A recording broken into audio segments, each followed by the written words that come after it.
Hello दोस्तों, स्वागत है आपका आपके YouTube चैनल डीजे कॉमिक्स में। तो चलिए दोस्तों, शुरू करते हैं सुपर कमांडो ध्रुव की पहली कॉमिक्स प्रतिशोध की ज्वाला के साथ। यह कहानी उस युवक की कहानी है जिसने समाज से अपराध के कोड का खात्मा करने का बीड़ा उठाया।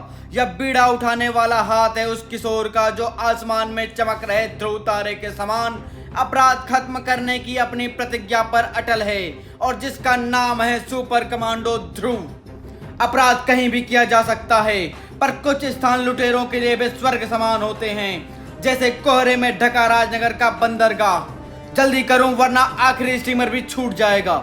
चिल्ला मत बुड्ढे, स्टीमर छूट गया तो कोई बात नहीं, पर अगर जान छूट गई तो फिर नहीं मिलेगी, समझा? बुड्ढे का मुंह चिल्लाने के लिए खुला और तुरंत बंद कर दिया गया। माल कहाँ है, जल्दी निकाल। लेकिन तीनों में किसी ने भी उस चिड़िया की तरफ नहीं देखा जो बिजली की रफ्तार से शहर की तरफ उड़ी और चींची चींची। समझ गया, चलो जगह बताओ। और 30 सेकेंड बाद दड़ दड़ दड़ दड़ दड़ साका, या तो उसी मोटरसाइकिल की आवाज है। तो भागो। दोनों तेजी से भागे, परंतु मोड़ मुड़ते ही दोनों भय से जड़वत हो गए। हमको माफ कर दो। माफी या तो कानून देगा या फिर ऊपर वाला। मैं नहीं ध्राक। पर बेटे, तुमको पता कैसे चला कि इस सुनसान में दो गुंडे मुझको लूट रहे हैं? मुझको एक चिड़िया ने बताया था बाबा। चिड़िया ने? वाह। नमस्कार बाबा। नमस्कार बेटे। यह था अपराध के खिलाफ एक अकेले व्यक्ति की जंग का एक बहुत छोटा सा हिस्सा, और यह अकेला व्यक्ति है स्पेशल कमांडो फोर्स का कैप्टन सुपर कमांडो ध्रुव। ध्रुव कई असाधारण शक्तियों का स्वामी है, जिसका सिर्फ नाम सुनकर ही कई अपराधी गलत काम न करने की कसम खा लेते हैं, जो अपराधियों के लिए मौत का पैगाम है और दुखियों के लिए इंसाफ की आवाज। Quack quack quack. ओह, समझ गया। अपराधियों का यह काल कहां से आया, इसका उत्तर या तो आईजी राजन जानते हैं या फिर ध्रुव का दिल, जिसमें अब तक धधक रही है प्रतिशोध की ज्वाला। दरअसल इस कहानी की शुरुआत आज से 18 साल पहले जुपिटर सर्कस से होती है। इस देश का सबसे मशहूर सर्कस जुपिटर, जहां अपने अपने फन में माहिर कलाकार अपने आश्चर्यजनक कलाओं से जनता का मनोरंजन करते हैं, जैसे छुरेबाज रंजन, जिसके चाकू जब हवा में उछलते हैं तो दर्शकों की सांसें गले में ही रुक जाती है। रिंग मास्टर शेर खान, जिसके चाबुक की एक फटकार पर खूंखार शेर कुछ भी कर गुजरने को तैयार हो जाते हैं। निशानेबाज सुलेमान, जो आंख पर पट्टी बांधकर भी उड़ती चिड़िया की आंख को निशाना बना सकता है। मोटरसाइकिल सवार पवन, जिसका कारनामा देखते देखते कई दर्शक दांत में अपनी उंगलियां काट खाते हैं। स्ट्रॉन्गमैन हरक्यूलिस, जिसका नाम है वैसा ही काम है। इन सब बेजोड़ कलाकार के कारण जुपिटर सर्कस का हर शो हाउसफुल रहता है, परंतु इन सब के बावजूद सर्कस का मुख्य आकर्षण है राधा और श्याम के झूले पर करतब, जो जब जमीन से 60 फुट ऊपर हवा में दिखाए जाते हैं तो नीचे जाल नहीं लगता। ऐसे में जरा से भी चूक का अर्थ है एक निश्चित और दर्दनाक मौत। परंतु ऐसे खतरनाक करतबों को दिखाते समय ये कलाकार क्या सोचते रहते हैं, आइए सुने। राधा, मैं बहुत दिनों से तुमसे एक बात कहना चाहता हूँ। तो सोच क्या रहे हो? शो खत्म होने से पहले ही कह डालो। राधा, मैं तुमसे प्यार करता हूँ। और क्या, आज कह ही डालो। और तुमसे शादी करना चाहता हूँ। तुम तैयार हो? पर इससे पहले कि श्याम राधा का जवाब सुन पाता, पंडाल तालियों के शोर से गूंज उठा। तुमने क्या कहा मैं सुन नहीं पाया। मैंने कहा हाँ। सच? हाँ बुद्धू, तुम इतने डरपोक हो या मुझको पहले नहीं पता था। दरअसल राधा, यह बात कहना झूले पर करतब दिखाने से भी ज्यादा मुश्किल है। ऐसा क्या? तो इस तरह उस संबंध की शुरुआत हुई जो जल्द ही पति पत्नी के संबंधों में बदल गई, और इसी पवित्र संबंध ने शीघ्र ही एक हृष्ट पुष्ट पुत्र को जन्म दिया। देखो श्याम, हमारे बेटे की आंख कैसे चमक रही है। हाँ राधा, इसका नाम भी हम एक चमकते सितारे पर ही रखेंगे। उत्तर का सबसे चमकीला सितारा ध्रुव। एक बच्चे के आने से पूरे जुपिटर का माहौल ही बदल गया। नन्हा ध्रुव सिर्फ सर्कस के कलाकारों का ही नहीं, जानवरों की भी आंखों का तारा था। मासूम जानवर अपने खाने का हिस्सा बचाकर ध्रुव के लिए ले जाते थे। और नहीं सबीना, और सर्कस का मालिक जैकब तो जान छिड़कता था ध्रुव पर। आजा आजा बेटा। जानवरों की भी भाषा होती, इस बात का एहसास नन्हे ध्रुव को बहुत तेजी से हो रहा था। क्या कहा? जोर से बोलो। खेलने चलो।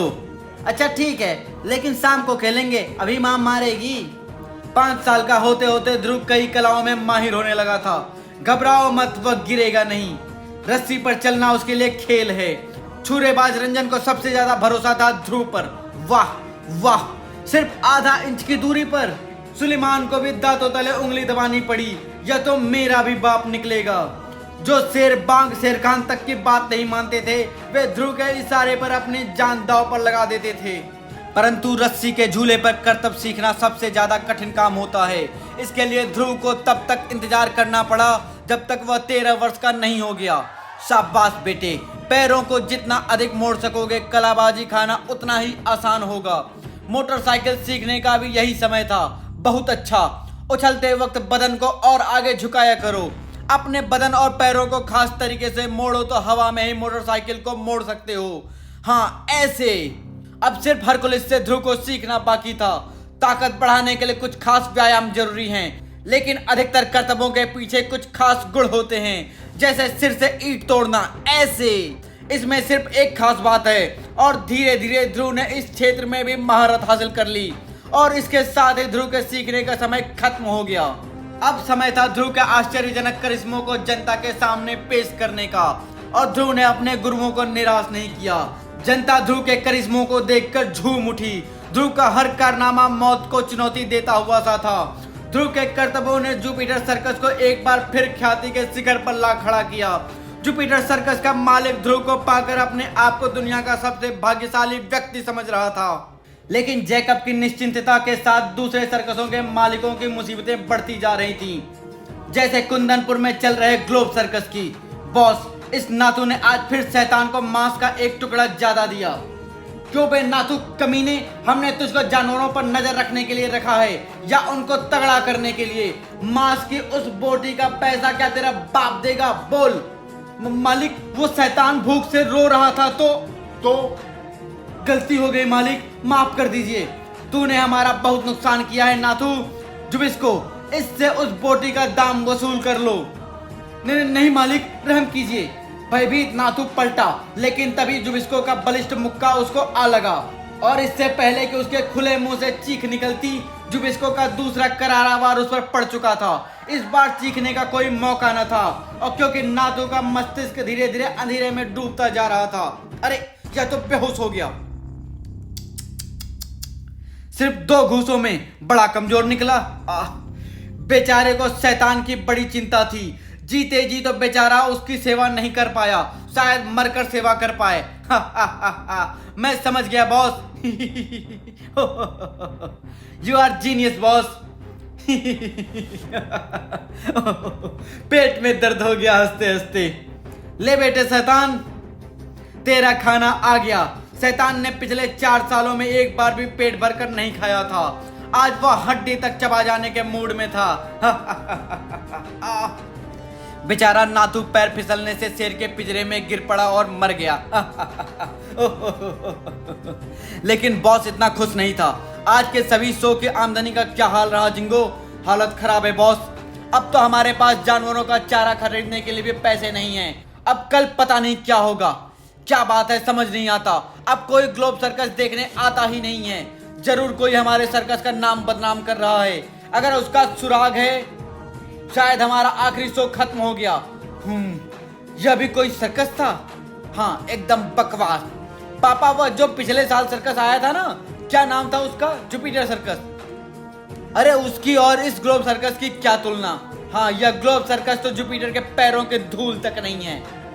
अब ना तो दोबारा यह सर्कस देखने आऊंगा और ना ही किसी दोस्त को आने दूंगा। मैं भी। जुपिटर जुपिटर, पागल कर दिया मुझको इस नाम ने। कभी हमारा सर्कस टॉप पर था, नोटों में लौटता था मैं, लेकिन जब से यह जुपिटर सर्कस आया है, हम दाने दाने को मोहताज हो गए हैं। ग्लोब सर्कस के जिंदा रहने का सिर्फ एक ही सूरत है, और वह है जुपिटर सर्कस की मौत। तुम जाओ और जुबिस्को को मेरे पास भेज दो। उस रात ग्लोब सर्कस के मालिक और जुबिस्को के बीच में जो गुप्त बातचीत हुई, उससे एक ऐसा खूनी दौर शुरू हो गया जिसमें ग्लोब और जुपिटर दोनों सर्कस बर्बाद हो गए। कुछ दिन बाद राजनगर से थोड़ी दूर एक बड़े से मैदान में लगे जुपिटर सर्कस का तंबू रात के आखिरी शो के बाद खाली हो गया था और जल्दी ही सारे सर्कस की बत्तियां धीरे धीरे बुझने लगी थीं। जुबिस्को को इसी का इंतजार था। वह तेजी से एक अंधेरे कोने की तरफ बढ़ा। अब मैं पेट्रोल छिड़कना शुरू करता हूँ। समय बहुत कम है और मिनटों में जुबिस्को ने पूरे सर्कस को पेट्रोल के घेरे में कैद कर दिया। चलो, यह शुभ कार्य तो समाप्त हुआ। अब सारे जुपिटर वासी नींद में ही गॉड को प्यारे हो जाएंगे। लेकिन कुछ लोग जाग भी रहे थे। अरे यह पेट्रोल, उफ, बाल बाल बचाओ, वरना इसके चिल्लाते ही सारा खेल खत्म हो जाता। अब सावधानी से काम करना पड़ेगा। जुबिस्को ने दूसरा कनस्तर उठाया और धीरे से तंबू के अंदर झांका। मैदान साफ है, अंदर कोई भी नहीं है, यही मौका है। जुबिस्को को सर्कस के तंबू में घुसते किसी ने भी नहीं देखा। उसके बलिष्ठ हाथों में पेट्रोल से भरा दूसरा कनस्तर खिलौने की तरह झूल रहा था। वह चुपचाप सर्कस के रिंग में पहुंचा। यहीं से शुरुआत करना सबसे अच्छा रहेगा। परंतु जुबिस्को की किस्मत उसके साथ नहीं थी। श्याम अपने झूले की नई रस्सियां बांध रहा था। कौन हो तुम? रुक जाओ। जुबिस्को समझ गया कि अब ज्यादा वक्त नहीं है। उसने एक झटके में कनस्तर रिंग के फर्श पर पलट दिया। महक श्याम के नथनों तक पहुंची और वह लपका। पेट्रोल? लेकिन तब तक देर हो चुकी थी। आग, आग, भागो! जुबिस्को बाहर की तरफ भागा। कनस्तर ले चलूं। बॉस ने कहा था कि कोई सबूत मत छोड़ना। परंतु अगले ही पल श्याम की लात उसकी पीठ पर घोड़े की दुलत्ती की तरफ पड़ी। आह! अंदर ध्रुव अपने कपड़े बदलने ही जा रहा था कि आग! वह तेजी से बाहर भागा और उसकी नजर सबसे पहले जुबिस्को और अपने पिता श्याम पर पड़ी। नहीं, ताकत में जुबिस्को श्याम से दुगुना था। उसका हाथ घुमा, श्याम की कनपटी पर एक करारी चोट पड़ी और वह होश खो बैठा। जुबिस्को ने श्याम को हवा में उठा लिया और इससे पहले कि ध्रुव आग की लपटों को पार करके उन तक पहुंच पाता, बेहोश श्याम को जुबिस्को ने जलती आग में झोंक दिया। श्याम पल भर में राख हो गया। नहीं! चीख सुनकर वह ध्रुव की तरफ पलटा। आग की रोशनी में चमकता हुआ जुबिस्को का चेहरा संसार का क्रूरतम चेहरा लग रहा था। परंतु अब पकड़े जाने की संभावनाएं बढ़ती जा रही थी। जुबिस्को बाहर की तरफ भागा और ध्रुव उसके पीछे लपका। उसके सोचने समझने की ताकत गुम हो चुकी थी। अब उसके दिमाग में सिर्फ एक ही शब्द बार बार गूंज रहा था, बदला। दोनों के बीच में अब भी काफी दूरी थी। कनस्तर क्यों लाद लाए, फेंको इसे। जुबिस्को ने बाहर इंतजार कर रही कार का दरवाजा खोला और कार एक झटके के साथ दौड़ पड़ी। ध्रुव भी बिना कोई वक्त खोए अपने मोटरसाइकिल की तरफ लपका और उसकी स्पेशल मोटरसाइकिल आग की दीवार के ऊपर तक कूदती हुई जुबिस्को के कार के पीछे लग गई। अंदर जुपिटर सर्कस के मौत का तांडव मचा हुआ था। आग की खूंखार लपटें हर किसी को अपने लपेट में लेने के लिए लपक रही थी। मौत की दहशत से भाग रहे गैंडों और हाथियों के पैरों तलक कई नामी कलाकार कुचले जा रहे थे। लेकिन इन सबसे अनजान ध्रुव की मोटरसाइकिल मानो हवा से उड़ती जा रही थी। ध्रुव अब भी हमारे पीछे लगा है बॉन्ड। चिंता मत करो जुबिस्को, यह काम तुम मुझ पर छोड़ दो। मेरा निशाना स्टार सर्कस तक में कभी नहीं चूका। नमूना हाजिर है। एक पिस्तौलधारी हाथ कार से बाहर निकला। ध्रुव पल भर में समझ गया कि निशाना उसका सिर है। एक धमाका हुआ, साथ ही साथ ध्रुव की मोटरसाइकिल हवा में उछली। गोली और ध्रुव के सिर के बीच मोटरसाइकिल का अगला पहिया आ गया और मोटरसाइकिल एक झटके से पलट गई। जमीन पर असहाय पड़ा ध्रुव अंधेरे में गुम होती कार की लाल टेल लाइटों को देखता रहा। तभी उसके जलते जुपिटर सर्कस का ध्यान आया। वह उठा और पलटकर सर्कस की तरफ भागने लगा। लेकिन ध्रुव के वहां पहुंचने से पहले ही सब कुछ खत्म हो चुका था। आग की प्रचंड लपेटों ने सब कुछ जलाकर राख कर दिया था। नहीं, ये नहीं हो सकता। और साथ ही साथ राख हो गए थे जुपिटर सर्कस के सभी कलाकारों के साथ साथ ध्रुव के माता पिता राधा और श्याम। ध्रुव अब इस दुनिया में अकेला था, बिल्कुल अकेला। उसने धीरे धीरे अपना चेहरा उठाया। आंसुओं से भीगे उसके चेहरे पर दो आंखें अंगारों की तरह चमक रही थी। मैं इस राख को उठाकर कसम खाता हूँ कि मैं उन खूंखार दरिंदों को नहीं छोड़ूंगा, कभी नहीं। यह ध्रुव की प्रतिज्ञा है और ध्रुव अपनी बात पर अटल रहता है। अचानक आसमान पर दूर दूर तक घने बादल छा गए। बिजलियां कड़कने लगी और हवा तेजी से बहने लगी। शायद भगवान स्वयं ध्रुव की इस प्रतिज्ञा से दहल उठे थे और जोरों से बारिश शुरू हो गई थी। घटनास्थल शहर से दूर होने के कारण फायर ब्रिगेड की गाड़ियां अब तक नहीं आ पाई थी, लेकिन अब उनकी आवश्यकता भी नहीं थी। बारिश की तेज बौछार ने जुपिटर सर्कस की आग को पूरी तरह बुझा दिया था, परंतु ध्रुव के दिल में लगी आग अब तक धधक रही थी। वह मुड़ा और तेजी से एक तरफ चल पड़ा। दूसरी तरफ ग्लोब सर्कस के लिए यह खुशी मनाने का दिन था। शाबाश शाबाश जुबिस्को, मुझको तुमसे यही उम्मीद थी, पर तुमको किसी ने देखा तो नहीं? क्यों? वो बॉस, वह ध्रुव ने हमको देखा था। व्हाट? ध्रुव ने? यानी वह जिंदा है? उफ, तब तो वह तुमको पहचान गया होगा और यहाँ पर आता ही होगा। आप चिंता मत कीजिए बॉस, जुबिस्को के रहते आप शट अप गधे। उसका नाम ध्रुव है, ध्रुव। वह तुम जैसों 2-3 को एक साथ संभाल सकता है। Guard guard, yes boss. देखो सर्कस के चारों तरफ कड़ा पहरा लगा दो, खूंखार शेर चीते लिए आदमी तैनात कर दो, और कोई भी अजनबी अगर अंदर घुसने की कोशिश करे तो उसको बेझिझक गोली मार दी जाए। Okay boss. बॉस का ख्याल एकदम सही था। ध्रुव जुबिस्को को पहचान गया था। यह रही सामने मेरी मंजिल, हत्यारों का अड्डा ग्लोब सर्कस। एकदम से काफी चहल पहल हो गई है। अभी अभी हुई जोरदार बारिश ने भी इनका उत्साह कम नहीं हुआ है। जरूर यह मेरे स्वागत का इंतजाम हो रहा है, लेकिन चिंता की कोई बात नहीं है। जहां चाह है वहां राह है, और इस वक्त अंदर तक पहुंचने की राह है यह हाई टेंशन केबल। केबल पर चलना ध्रुव के लिए रास्ते पर चलने जैसा ही था। लगता है इसी केबल से पूरे ग्लोब सर्कस की बिजली सप्लाई होती है, लेकिन इस वक्त मेरे दिमाग में इसका एक और बेहतरीन उपयोग आ रहा है। तार के दूसरे सिरे पर पहुंचकर ध्रुव एक क्षण को पलटा और केबल एक झटके से नीचे जमीन पर आ गिरा। थोड़ी देर पहले हुई बारिश से जमीन अभी तक गीली थी। पल भर में हाई वोल्टेज की बिजली चारों तरफ फैल गई। पहरेदारों और खूंखार जानवरों को मुंह तक खोलने का मौका नहीं मिला। जल्दी ही सभी पहरेदार और शेर चीते गीली जमीन पर बेहोश पड़े थे। अंदर यह क्या हुआ जुबिस्को? बिजली कैसे चली गई? अभी इमरजेंसी लाइट जलाकर देखता हूँ बॉस। लगता है केबल टूट गया है बॉस। केबल टूट गया?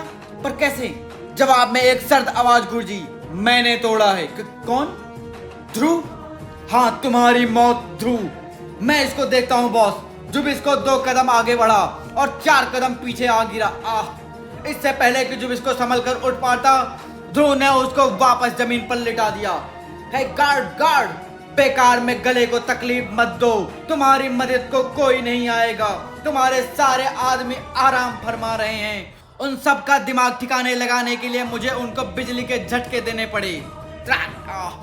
अब तुमको बचाने कोई नहीं आएगा, भगवान भी नहीं। लेकिन तभी ऊपर से एक फंदा गिरा और शाबाश बॉन्ड, एकदम परफेक्ट। अब मैं सबसे पहले तुम्हारे थप्पड़ का जवाब दे दूं। धम ऐसे। बच्चे, इस खेल का मुझको तुझसे ज्यादा तजुर्बा है। अब मैं तुमको बताता हूं कि बदला कैसे लिया जाता है। शैतान को लाया जाए शीघ्र ही।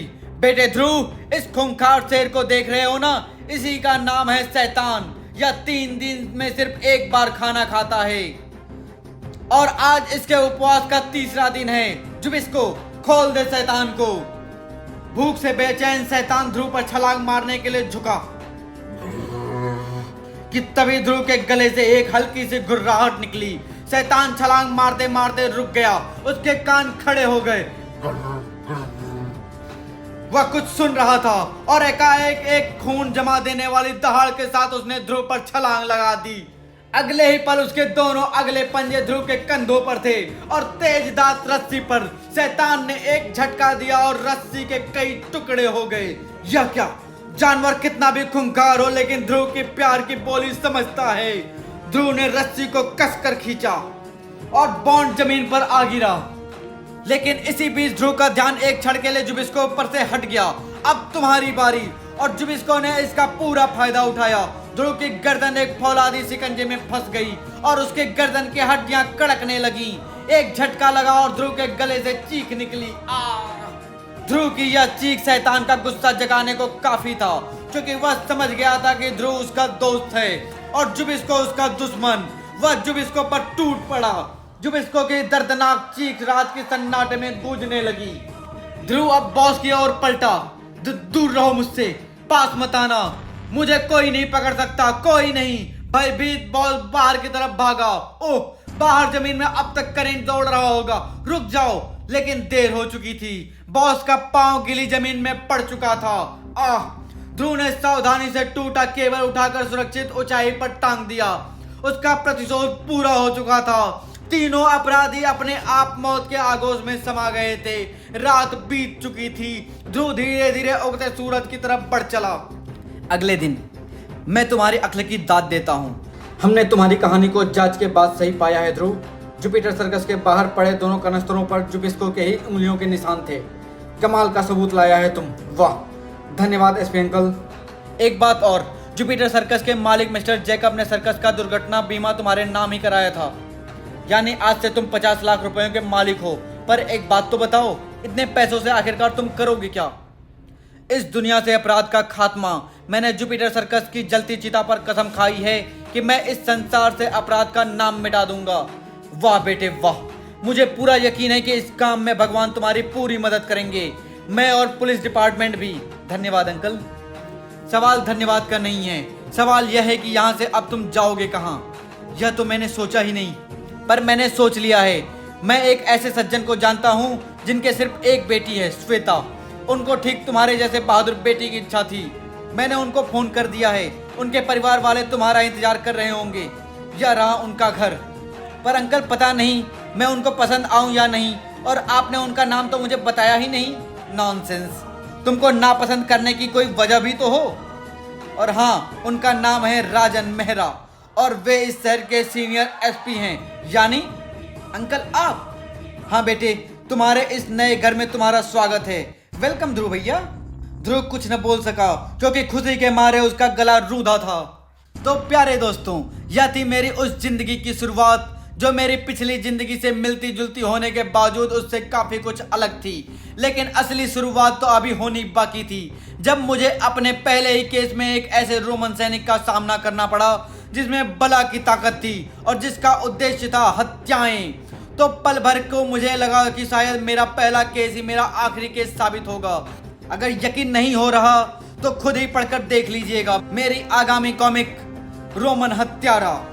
और हाँ, इसमें मैं आपको यह भी बताऊंगा कि मैंने किस प्रकार स्पेशल कमांडो फोर्स का गठन किया और अपराधियों की नींद हराम कर दी। अब हमारा यह अंक होता है समाप्त। तो धन्यवाद दोस्तों, मिलते हैं अगली कॉमिक्स में। धन्यवाद।